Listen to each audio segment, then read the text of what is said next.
o ponto que a gente tem que levantar aqui é o seguinte. A gente viu que esse príncipe do reino da Pérsia representa Satanás. Era ele que estava trabalhando para influenciar Ciro, né, a revogar o decreto, a não permitir a construção do templo. Mas Miguel veio em socorro de Gabriel e ali eles venceram Satanás. E a grande pergunta é, quem é Miguel? Tá bom? Ele surge aqui no capítulo 10, essa é a primeira menção feita a Miguel, e a primeira menção que é dita dele é um dos primeiros príncipes, ou a melhor tradução seria o primeiro príncipe, tá certo? E a gente viu que ele é mais poderoso do que Gabriel e também mais poderoso do que o príncipe do reino da Pérsia. Porque quando ele chega, né, a batalha está ganha. E aqui no livro de Daniel, no capítulo 10, também vai ser dito, né, a respeito dele lá no verso 21, tá? A gente vai ler o verso 20 e 21. Depois desse relato aqui de Gabriel, a gente vai ver que Daniel, de novo, ele enfraquece, Gabriel vai lá, fortalece ele, né? Daniel, ele continua fraco, mas Gabriel vai lá, vai dar forças para ele, vai fortalecer. E lá no verso 20 e 21 vai dizer o seguinte, ó. E ele disse, sabe por que eu vim a ti? Aqui Gabriel falando. Agora, pois, eu tornarei a pelejar contra o príncipe dos persas, e saindo eu, eis que virá o príncipe da Grécia. Mas eu te declarei o que está registrado na Escritura da verdade, e ninguém há que me anime contra aqueles, senão Miguel, o vosso príncipe. Então percebe que aqui Gabriel ele está falando o seguinte, olha, depois que saiu o rei da Pérsia, eu vou voltar lá e vou de novo lutar com o rei da Pérsia.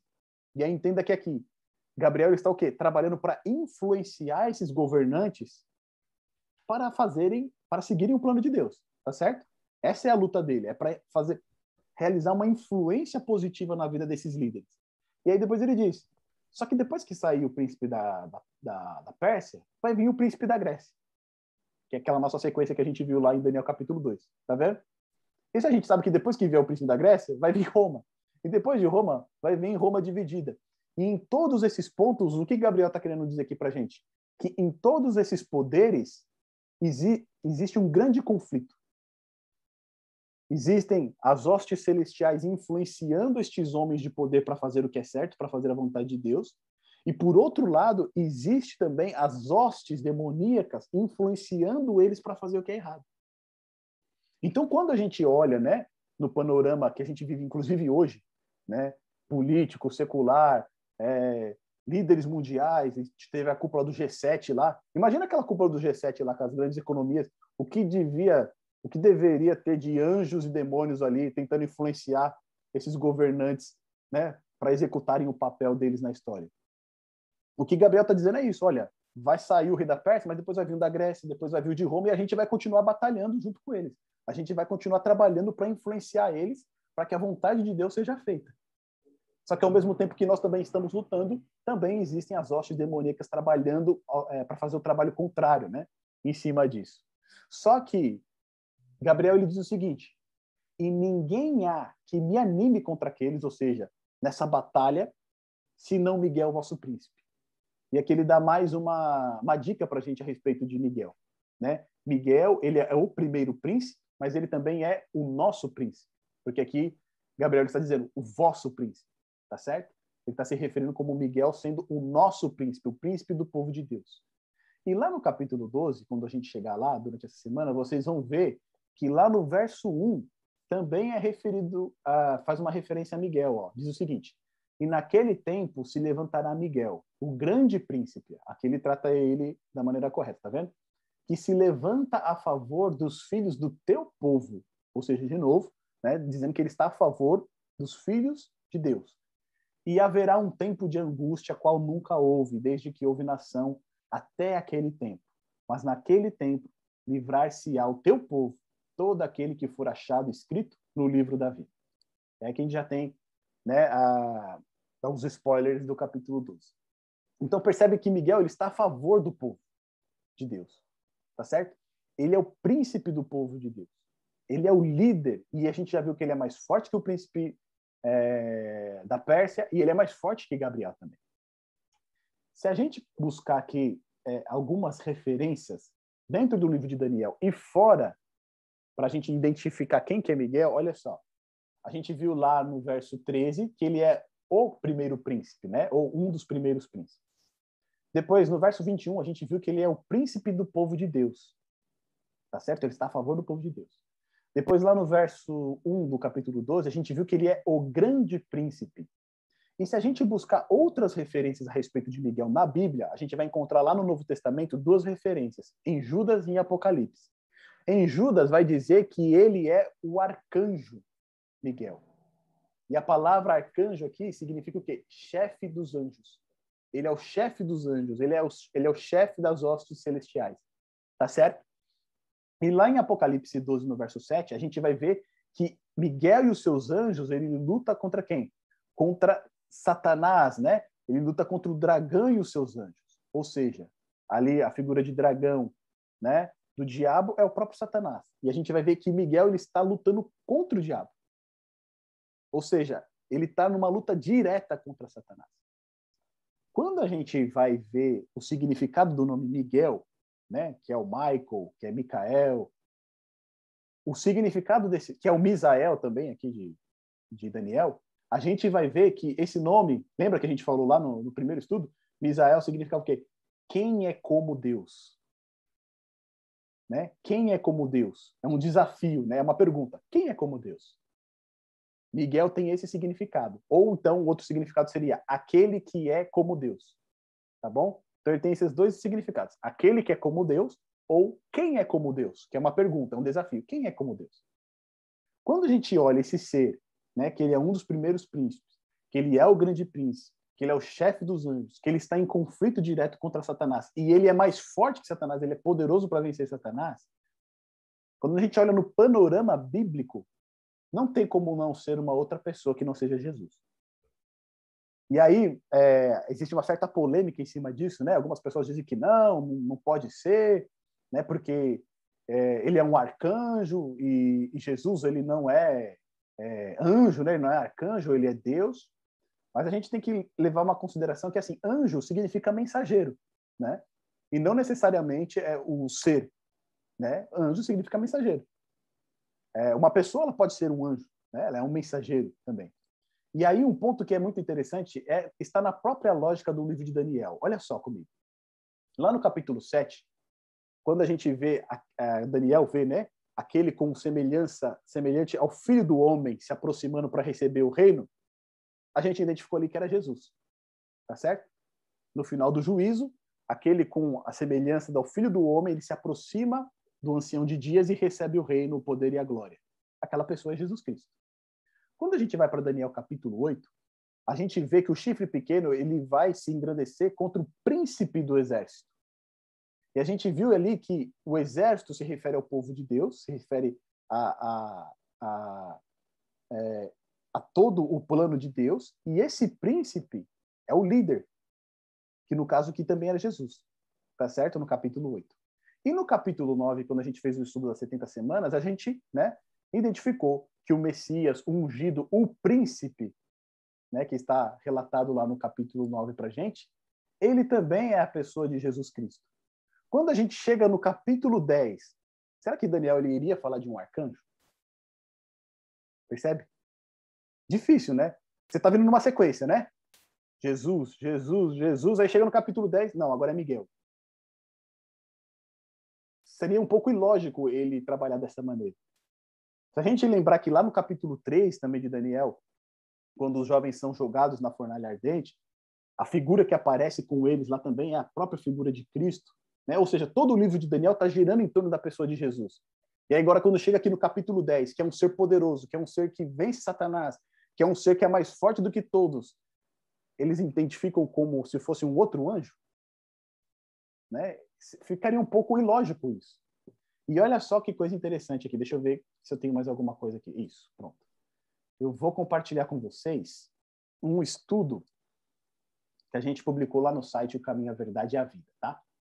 É um site que a gente mantém aqui, a gente tem alguns temas interessantes. Depois, se vocês quiserem acessar, fiquem à vontade. O site é ocaminhoaverdadeavida.com.br. E lá a gente tem um estudo aqui que fala a respeito da figura do arcanjo Miguel, e é um ponto muito interessante. Olha só. Quando a Bíblia ela vai se referir a Miguel, A gente tem essas referências de Daniel que a gente acabou de ver, tá certo? Ele era um dos primeiros príncipes, ele é o vosso príncipe, ele é o grande príncipe. Lá em Judas é dito que o arcanjo Miguel, ele contendia com o diabo e disputava a respeito do corpo de Moisés, lá em Judas, no verso 9. Ou seja, ele é chamado de arcanjo, o chefe dos anjos, mas ele está em contenda com quem? Com o diabo. Percebe? Eles estavam disputando ali o corpo de Moisés. Deus iria ressuscitar o corpo de Moisés e o diabo estava querendo impedir isso. Ou seja, percebeu que Miguel sempre aparece em conflito com Satanás? Se a gente identificou aqui que o príncipe da Pérsia, né, é um ser sobrenatural e seria Satanás influenciando ali para não ser feita a vontade de Deus, e Miguel surge no combate, aqui a gente está vendo um mesmo paralelo. Miguel enfrentando novamente aqui o diabo. E lá em Apocalipse 12, a gente nem precisa dizer, né? Olha lá. E houve batalha no céu, Miguel e os seus anjos batalhavam contra o dragão, e batalhavam o dragão e os seus anjos. Percebe de novo o conflito entre Miguel e Satanás? Quando Jesus encarnou e veio aqui nessa terra, ele esteve lá no deserto, quem que foi entrar em conflito com ele direto? Satanás, novamente. Né? Quando Jesus estava no Getsemane também ali, naquele momento antes da sua crucifixão, Satanás também foi em conflito contra ele ali. Então a gente percebe que sempre tem esse embate. Né? Miguel e Satanás, Jesus e Satanás. E olha só que coisa interessante. Com base nesses textos, podemos com certeza afirmar 4 verdades a respeito do arcanjo Miguel. A primeira delas, ele faz parte da realeza celeste, sendo o grande príncipe. Segundo, ele se identifica com o povo de Deus, chamado de vosso príncipe. Ele está em conflito direto contra Satanás. Ou seja, sempre quando Miguel é referenciado, ele está em conflito com Satanás. Ele está em batalha direta contra Satanás. Depois, ele é mais poderoso do que Satanás. Porque ele está em batalha, mas ele vence sempre. Tá certo? Ele aparece em momentos importantes da história, tornando-o muito superior em importância a qualquer outro ser celestial. Então, quando a gente vê, né, esses paralelos que ocorrem, ou seja, a gente está vendo aqui no capítulo 10, o templo precisava ser reconstruído, tá certo? O plano de Deus precisava seguir. Era um momento decisivo da história. Quem que surge para combater? Miguel. Quando a gente vai lá em Apocalipse, também, novamente, um momento crucial. Uma batalha no céu, o diabo e os seus anjos eles são expulsos do céu. São expulsos por quem? Por Miguel e os seus anjos. Então, sempre quando tem esse momento crucial, surge esse embate entre Miguel e seus anjos. Diante dessas verdades apresentadas, a pergunta que deve ser feita é: se Jesus é o grande Salvador e aquele que veio para desfazer as obras de Satanás, seria justo a Bíblia dar tanto crédito assim a um arcanjo? Né? Ou seja, em alguns momentos parece que Miguel, né, ele é mais forte do que Jesus até, né, mais poderoso do que Jesus. Tá certo? No livro intitulado No Poder do Espírito, com uma série de pregações do pastor Prescott, feita em 1895, temos logo abaixo um tópico do sermão, o grande conflito entre o bem e o mal. E é engraçado que aqui no Daniel 10, né, lá no verso 1, Daniel vai falar que envolvia um grande conflito. Ele diz o seguinte: parte desse sermão irá nos auxiliar nessa busca pela real identidade do arcanjo Miguel. Então, o primeiro ponto que ele traz para a gente aqui é o que está lá em Daniel, capítulo 12, Apocalipse, capítulo 12, dos versos 7 a 10. E diz o seguinte: Miguel e seus anjos pelejaram contra o dragão. Assim pelejaram o dragão e seus anjos. Todavia não prevaleceram, nem mais se achou no céu o lugar deles. E foi expulso o grande dragão, a antiga serpente que se chama Diabo e Satanás, o sedutor de todo mundo. Sim, foi atirado para a terra e com ele os seus anjos. Então ouvi grande voz do céu proclamando: agora veio a salvação, o poder, o reino do nosso Deus e a autoridade de seu Cristo, pois foi expulso o acusador de nossos irmãos, o mesmo que os acusa de dia e de noite diante do nosso Deus. Ou seja, Miguel e os seus anjos lutaram contra Satanás. E aí diz o seguinte, tem 3 versos aqui, né, que revelam a respeito dessa verdade que Miguel é a pessoa de Cristo.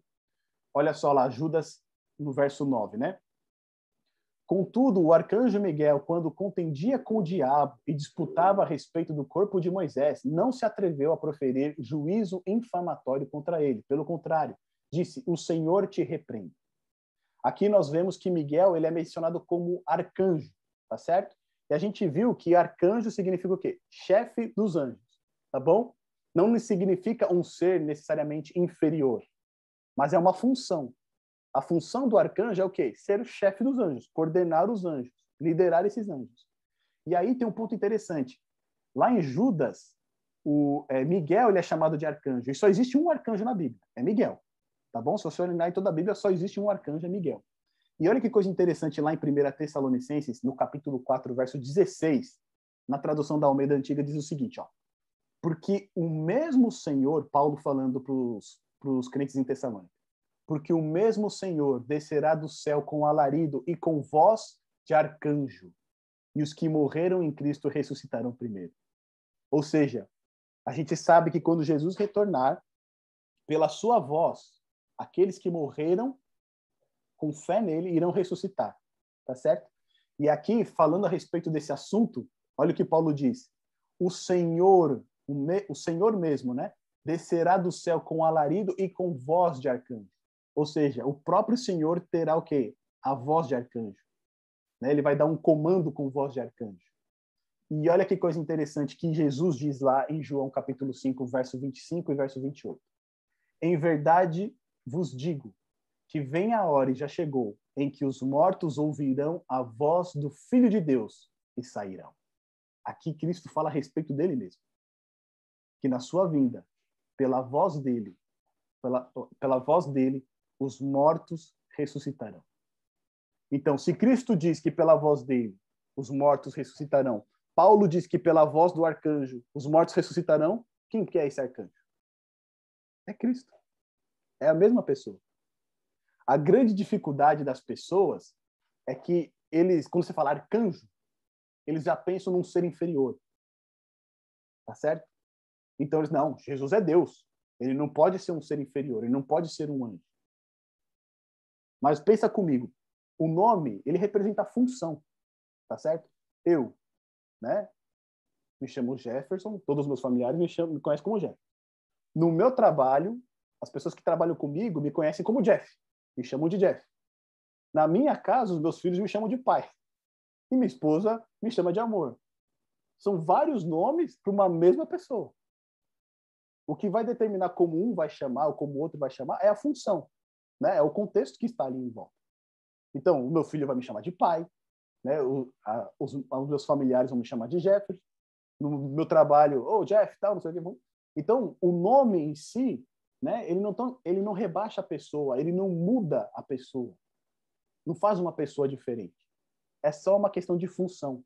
E assim também quando a gente fala a respeito de Jesus como Miguel, porque a gente viu que Miguel significa o quê? Quem é como Deus? É uma pergunta. Quem é como Deus?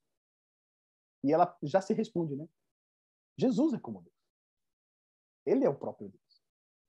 E quando a gente vê que o nome Miguel ele sempre é utilizado no conflito contra Satanás, se a gente lembrar que o grande pecado de Satanás era o quê? Querer ser igual a Deus, né? Quando ele está num embate direto com Cristo, né? E Cristo toma ali o seu nome ali, o seu nome de guerra, né?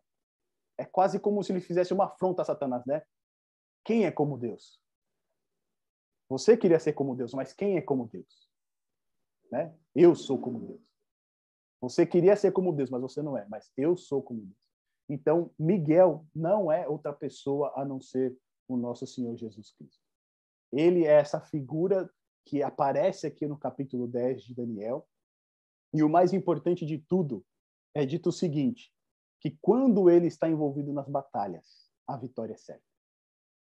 Quando ele está envolvido nas nossas guerras, seja elas pessoais, profissionais, em qualquer âmbito da nossa vida, quando nós envolvemos Miguel nessas batalhas, nós temos a vitória com certeza. Quando o Gabriel finaliza aqui no verso 21 do capítulo 10, ele diz, e não há quem me anime contra esses líderes mundiais, senão quem? Miguel, o vosso príncipe. Ele é o único que está ao lado. E, na verdade, ele é suficiente para estar ao nosso lado. Dentro dessa história do capítulo 10, a gente vai ver que foi descortinado, né, o que está por trás dos grandes poderes. E quando a gente vê no capítulo 11 as alternâncias, né, rei do norte, rei do sul, rei do norte, o que vai estar por trás de cada uma dessas ações são o quê? São seres sobrenaturais. Eles vão estar influenciando esses grandes poderes para o bem ou para o mal.